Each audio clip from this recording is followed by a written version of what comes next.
Mon père et ma mère se sont rencontrés sur les marchés. Ils se sont mariés assez jeunes, je crois qu'ils avaient, ils avaient 22 ans, comme ça se faisait à l'époque. Les mariages étaient assez tôt.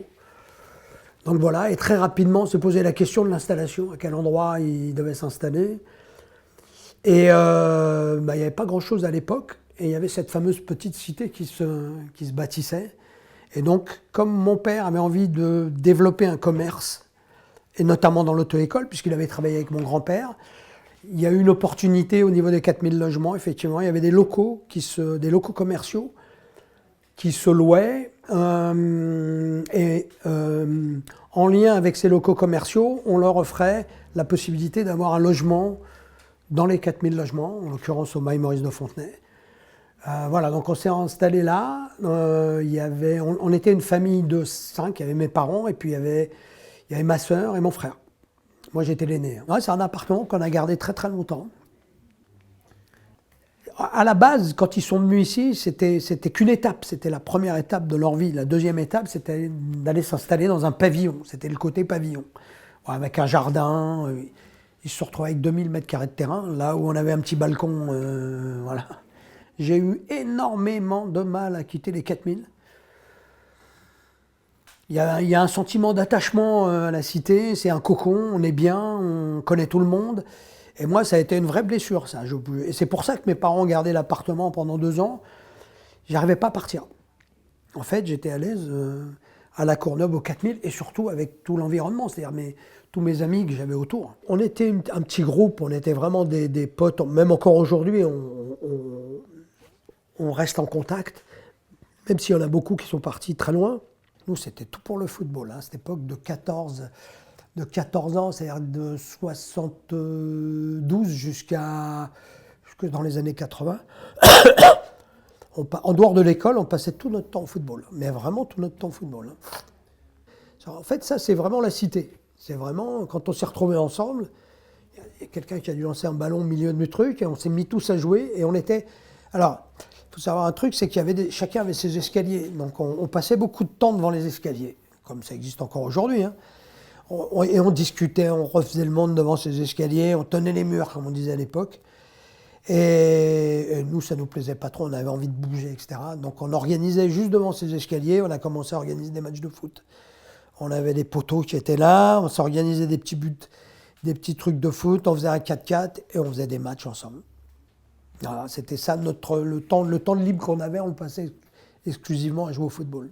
Les tournois qu'on a fait, les premiers tournois qu'on a fait, c'était organisé, je ne sais plus qui les organisait, c'était au stade Joe-André.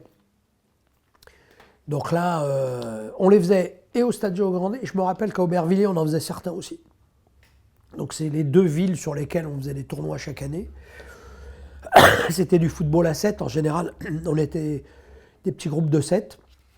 Donc c'était un peu interquartier, la deuxième cité, etc. C'est comme ça qu'on a commencé à rencontrer les gens de la deuxième cité. Après, on a rencontré aussi les gens d'Aubervilliers.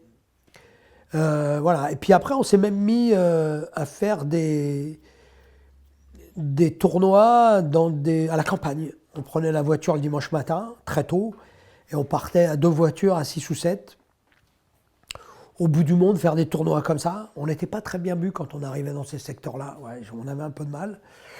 Mais je me souviens d'une année, je crois que c'était à Esbly dans le 77. On avait terminé 2 ou 3e, je ne sais plus. On était revenu avec le premier lot, c'était des poulets. On était revenu avec des poulets. Tiens, ça me fait penser aussi que sur un tournoi à La Courneuve, il y avait eu, à un moment donné, il y a eu un mouton à gagner. Et ça avait été gagné par une autre cité. D'ailleurs, super sympa, ils nous avaient invités au méchoui à manger avec eux, etc. Bon, il y avait des trucs organisés qui étaient vachement sympas à l'époque, comme ça, interquartier, c'était super sympa. Et à un moment donné, comme on se trouvait bon, on a décidé de s'inscrire dans des clubs vraiment qui tenaient la route. Donc moi, je me rappelle, j'avais essayé dans un premier temps au COC. C'était un club qui était aux 4 routes de La Courneuve. Je crois que ça ne m'avait pas plu, ou je ne sais plus si j'avais été directement... Et au final, je me suis retrouvé au Courneuvien Yvonien Sport. C'était un club tenu par des catholiques. J'ai entraîné tous mes potes, on a tous joué là-bas à un moment donné. Et on s'est retrouvés, quand on était en junior, on s'est retrouvés, tous nos potes des 4000, on était tous titulaires dans cette équipe des Courneuviens Yvonien Sport. Puis on avait une très très bonne équipe. Je crois qu'on a dû faire finaliste de la Coupe de Seine-Saint-Denis ou des choses comme ça. On était rival avec le CMA d'Aubervilliers. D'ailleurs, à l'époque, on avait à peu près le même niveau qu'eux. Bon, aujourd'hui, il y a une grande différence entre les deux clubs.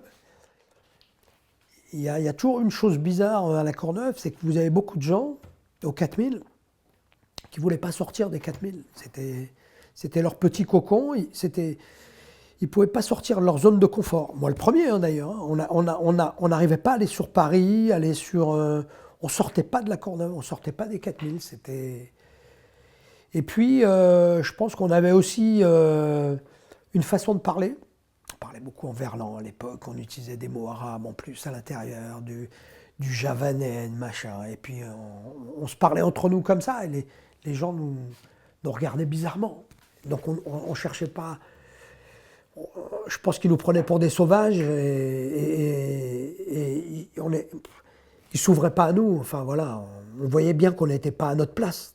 Donc c'est pour ça qu'il y avait toujours ce retour vers les 4000, là où on se sentait tous à l'aise. Je me suis installé ici à Saint-Denis et j'ai ouvert mon auto-école en 1991.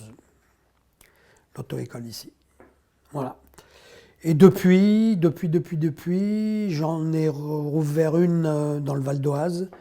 Et puis j'ai aussi une petite affaire, un petit salon de thé à Senlis, dans l'Oise aussi. C'est ma femme qui tient ça avec mon fils d'ailleurs.